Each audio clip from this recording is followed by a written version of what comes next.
안녕하세요, 홍씨입니다. 오늘은 폭스바겐 ID4입니다. ID4는 동급 대비 저렴한 가격과 수입차 치고 꽤 많이 나오는 보조금이 장점인데요. 단점으로는 국산 대비 옵션이 부족하다는 거, 그리고 후륜구동 단일 트림으로만 출시된다는 점도 아쉬운 부분입니다. 특히 후륜에 드럼 브레이크가 적용되면서 논란도 많았는데요. 실오너들 의견으로는 문제가 없다고 합니다. 그래서 오늘은 폭스바겐 ID4의 가성비와 성능감을 집중 탐구해보겠습니다. 드럼 브레이크 소식은 위쪽 링크를 클릭해 주시고요. 먼저 ID4를 결정하신 분들에게 유용한 정보부터 말씀드리겠습니다. 바로 차를 어디에서 빨리 받을 수 있냐인데요. 이게 딱 꼬집어서 어디라고 할 수는 없지만 지역별 전기차 출고 현황을 보면 서울, 인천, 부산 순으로 등록되고 있습니다. 인구와 출고 대수에 비례하는 자료지만 어느 정도 유추해 볼 수 있을 것 같은데요. 폭스바겐 ID4의 초도 물량은 1,300대였습니다. 등록 이전이 완료돼서 판매량에 집계된 수량은 670대 정도지만 사전 계약이 3,500건이었기 때문에 평균 1년은 잡으셔야 될 것 같은데요. 참고로 인기 색상인 글레이셔 화이트나 문스톤 그레이 경우엔 2년까지 보셔야 될 것 같습니다. 그리고 지자체 보조금, 폭스바겐 ID4의 최대 장점은 수입인데도 정말 막강한 보조금을 받는다는 점입니다. 국가 보조금의 경우 올해 최대치인 700만 원 중에서 651만 원을 받을 수 있는데요. 여기에 지자체별 보조금은 전남 진도군이 883만 원으로 가장 많이 받을 수 있습니다. 그러니까 국고보조금 651만 원에 883만 원을 더해서 1,534만 원이니까 실구매가가 무려 3,956만 원이 된다는 뜻인데요.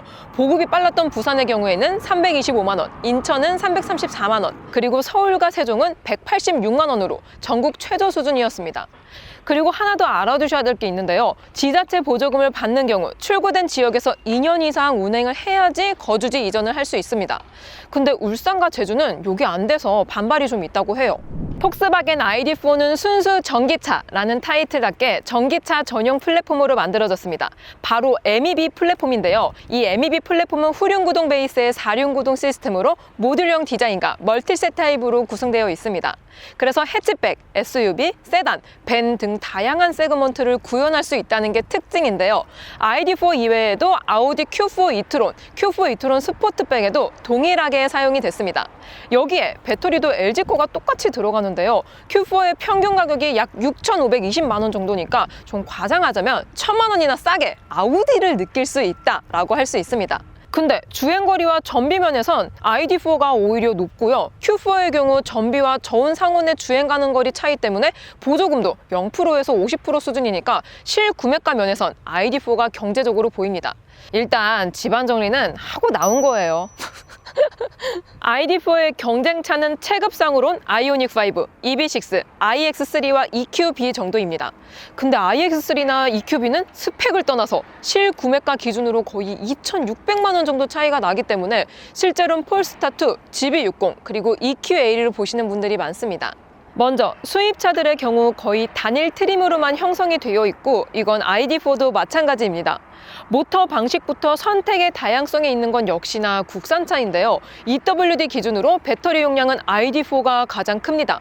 주행 가는 거리와 전비는 EB6가 가장 우세하고 마력 토크는 전반적으로 비등비등합니다.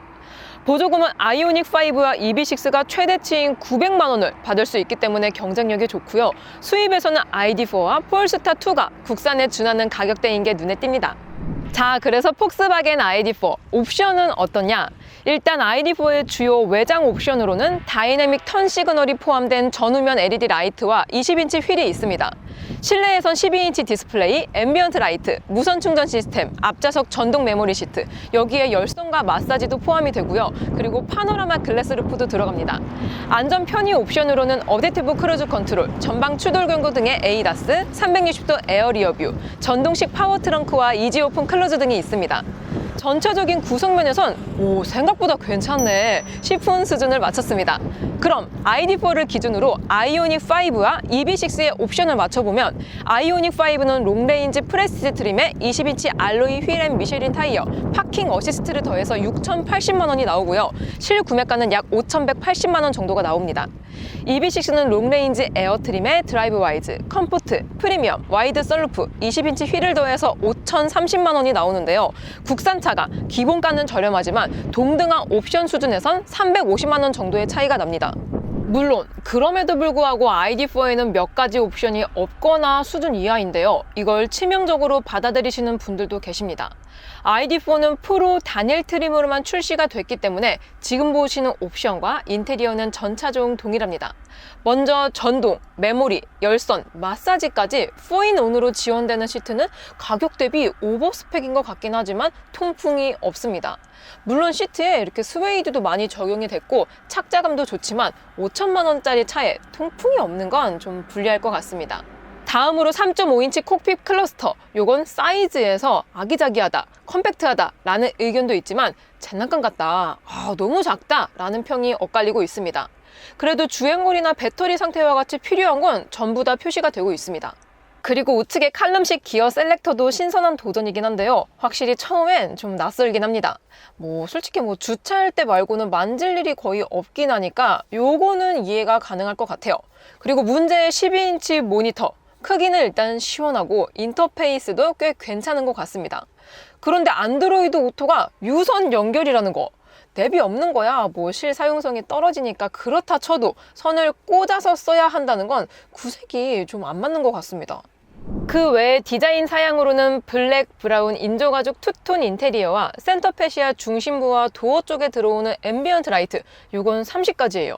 그리고 전면 유리 하단에 특별한 기능이 있는데요. 승하차, 도어 잠금 및 해제, 충전 상황, 전화 수신, 긴급 제동 등과 같은 특이 상태에서 LED로 표시를 해줍니다. 이런 건 편리할 것 같아요. 전체적으로 구성은 준수한데 슬며시 걸리는 것들이 조금 있습니다. 물론 이 부분을 가격으로 승화할 수는 있을 것 같습니다. 이번에는 2열입니다. 폭스바겐 ID4는 전기차 전용 플랫폼인 MEB 플랫폼이 적용되면서 꽤 쾌적한 공간을 만들어낸 것 같습니다. 조수석 시트를 최대로 밀었을 때 레그룸은 주먹 5개, 헤드룸은 주먹 2개 정도가 나옵니다.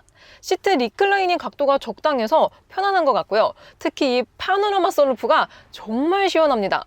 지금 여기 머리 끝까지 개방이 되거든요. 2열 옵션으로는 에어벤트, 충전 단자, 암레스트와 컵홀더가 있습니다. 이 정도면 평이한 수준이지만 열선 시트와 2열 앰비언트 라이트가 없다는 게 살짝 아쉽습니다. 자, 시승을 나가기 전에 외관을 빠르게 살펴보겠습니다. ID4의 외장 컬러는 총 7가지입니다. 지금 보시는 컬러는 블루 더스크 메탈릭 컬러인데요. 쨍하게 튀는 컬러감이 예쁩니다. 전면부는 엠블럼을 중심으로 프론트 LED 라이트 스트립이 적용되면서 폭스바겐의 류 패밀리 룩이 입혀졌고요. 지능형 IQ 라이트는 웰컴 라이트, 코너링 라이트, 그리고 야간 운전할 때 반대편 운전자가 눈부시지 않게 자동으로 조절되는 기능을 지원하고 있습니다. 측면은 전기차답게 공력을 살리는 쉐입을 가지고 있는데요. 전장은 4585mm, 휠베이스는 2765mm로 아이오닉5, EV6 대비 조금 작은 수치를 가지고 있지만 캐빈룸 공간에 집중을 한 것 같습니다. 그리고 도어 손잡이도 조금 독특한데요. 물리적인 방식일 것 같지만 이렇게 안쪽을 터치하면 개폐되는 방식입니다. 그리고 사이드미러의 로고 프로젝션도 폭스바겐 로고가 아닙니다. 뭔가 람보르기니의 헥사곤을 오마주한 것 같습니다. 마지막으로 후면과 트렁크입니다. 후면부에는 다이내믹 턴 시그널과 함께 3D LED 코드램프가 적용이 되었는데요. 웰컴 라이트가 전면보다 화려합니다. 근데 범퍼는 플라스틱이 조금 심심한 것 같고요. 그리고 엠블럼 아래쪽을 눌러보게 되면은 트렁크는 이지 오프 앤 클로즈가 기본으로 적용이 되고 적재 용량은 543리터입니다. 아이오닉이나 EV6보다 헤드룸이 높은 편이고 2열 폴딩이 잘 되어 있는 편입니다. 자, 그럼 시승을 나가볼게요. 고! 짠! ID4를 타고 주행 중입니다. 먼저 ID4에 있는 주행 모드가 D모드와 B모드가 있습니다. D모드는 회생제동 개입이 없는 모드이고 B모드는 코스팅에 회생제동 개입을 최대치로 올려서 배터리 효율을 높여주는 모드입니다. 현재 B모드인데요. 뭔가 이렇게 갔을 때 회생제동 감도가 현대기아차의 회생제동 레벨 1과 거의 비슷한 것 같아요. 주행감에서는 컴포트함이 느껴집니다. 정숙도는 전기차답게 조용한 편인데요. 특히 하부 방음이 잘 되어 있는 것 같습니다. 근데 풍절음은 생각보다 큰 편입니다. 아이오닉5와 EV6 수준이긴 한데요. 뭔가 언밸런스한 게 거슬립니다. ID4의 인증 주행거리는 405km, 현재 배터리 94%일 때는 440km로 나옵니다. 공인 전비는 4.7km이고요. 200km 정도 주행한 결과 실 전비는 6.1km가 나옵니다. 이번엔 풀악셀입니다. ID4의 드라이브 모드는 에코, 컴포트, 스포츠, 인디비주얼 이렇게 4가지를 셀렉트 할 수 있는데요. 자, 그럼 스포츠 모드로 바꾸고 저속에서 고속으로 풀악셀! 야! 이거 즉각 토크감이 좀 다른데요? 이게 뭔가 내연기관스럽습니다. 이게 그냥 일반 전기차 같은 발진력이 아니에요. 뭔가 팍 치고 나가는 게 아니라 그냥 기름차 같이 그냥 쑥 올라갑니다. 그리고 이렇게 쑥 가다 보면 경쾌하긴 한데 뭔가 고속 한계치가 낮게 느껴집니다.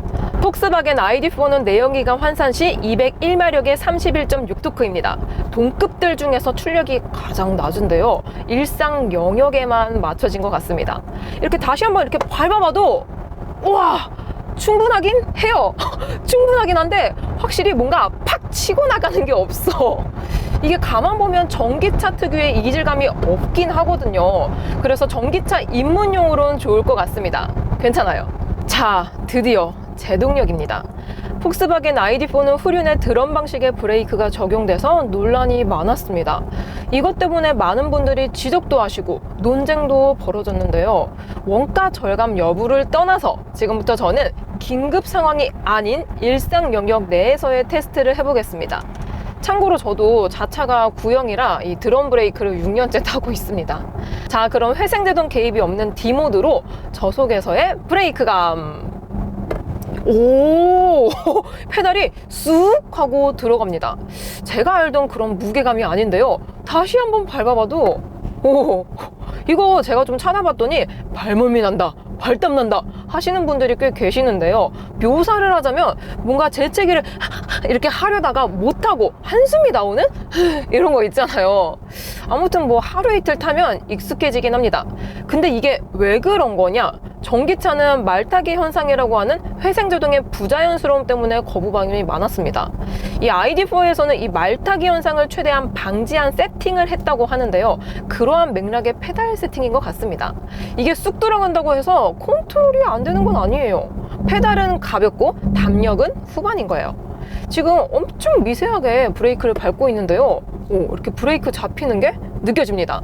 그러고 보니까 제동감은 뭔가 내연기관스러운 것 같습니다. 자, 그럼 이번에는 시속 100km까지 올렸다가 좀 더 올렸다가 고속에서의 브레이크감. 뭔가 옛날 대형 세단 탄 것 같은 중량이 많이 나가는 차처럼 브레이크 담력이 후반부에 올라가면서 느긋하게 감속이 됩니다. 살짝 스펀지 밟는 느낌이 있어요. 그럼 B모드로 바꾸고 다시 한번 시속 100km까지 올렸다가 다시 밟아볼게요. D모드보다는 확실히 제동거리가 짧아져요. 이게 D모드에서는 브레이크를 밟기 전까지는 회생제동이 개입이 없지만 브레이크를 밟는 순간 회생제동이 시작되기 때문에 살짝 밟았을 때는 회생제동으로 감속되는 파이가 큰 거고요. 깊게 밟으면은 회생제동 플러스 유압식 브레이크가 같이 잡히는 식입니다. 그러니까 이 저속에서는 회생제동 브레이크, 고속에서는 유압식 브레이크 위주라고 보면 될 것 같은데요. 근데 이 B모드에서는 회생제동 브레이크가 적극적으로 들어가니까 이 감속 정도가 커지면서 제동거리도 같이 짧아지는 것 같습니다. 아무튼 좀 복잡합니다. 익숙해져야 돼요. 그리고 한 가지 덧붙일 게 있는데요. ID4의 전륜 휠 안쪽을 보면 디스크의 직경이 굉장히 큽니다. 재보니까 크기가 358mm였는데요. 팰리세이드의 전륜 디스크가 345mm인 거에 비하면 준대형보다 훨씬 더 큰 디스크를 쓰고 있다는 뜻입니다. 디스크가 크다는 건 그만큼 패드도 크고 패드가 크다는 건 마찰면이 크다는 걸로 해석을 할 수도 있는데요. 이 부분은 아마 이 말타기 현상을 위한 조치인 건지 아니면은 드럼 브레이크를 위한 세팅인지 의견이 있으신 분들은 댓글로 달아주세요. 이번엔 차선 변경을 하면서 운동성을 느껴보겠습니다. 고속에서의 차선 변경, 안전거리를 확보하고 있어요.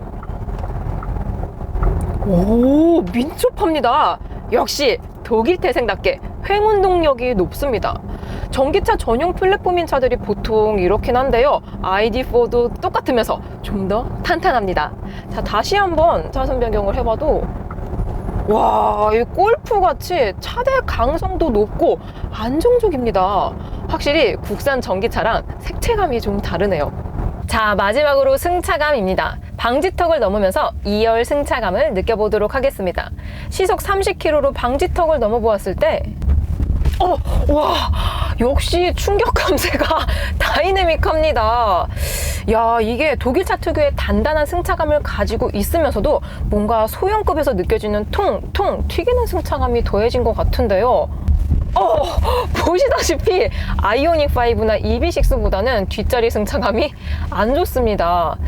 제가 최근에 타본 차 중에서 노면 전달력이 가장 큰 차인 것 같은데요. 반대로 1열에서는 승차감이 단단하면서도 충격 감쇠를 고르게 해줬기 때문에 이 앞뒤 승차감 차이가 큰 편이기 때문에 패밀리카로 사용하실 분들은 참고하시면 좋을 것 같습니다. 자, 이렇게 폭스바겐 ID4를 타보았습니다. 에어백은 7개이고요. 충돌 테스트 결과는 미국 IIHS에서 최고 등급인 탑 세이프티 픽 플러스를 받았습니다.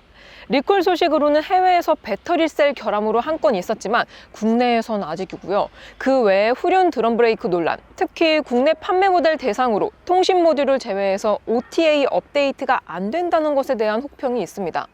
ID4는 연간 15,000km 정도를 주행한다고 했을 때 보험료 등 유지비가 약 200만 원 정도 나옵니다. 이는 국산인 아이오닉5나 EV6보다 약 30만 원 정도 비싼 수준입니다. 자, 드디어 홍씨의 선택! 폭스바겐 ID4 살 것이냐 말 것이냐 두구두구두구두구두구두구두구두구두구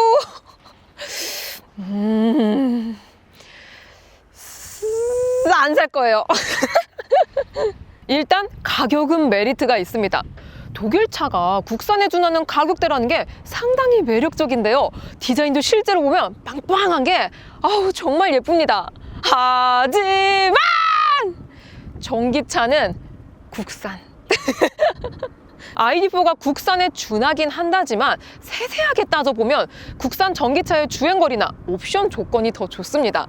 물론 독일차의 주행 감각을 그대로 녹여낸 부분도 있으니까 이 부분만 타협한다면 괜찮을 수도 있겠네요.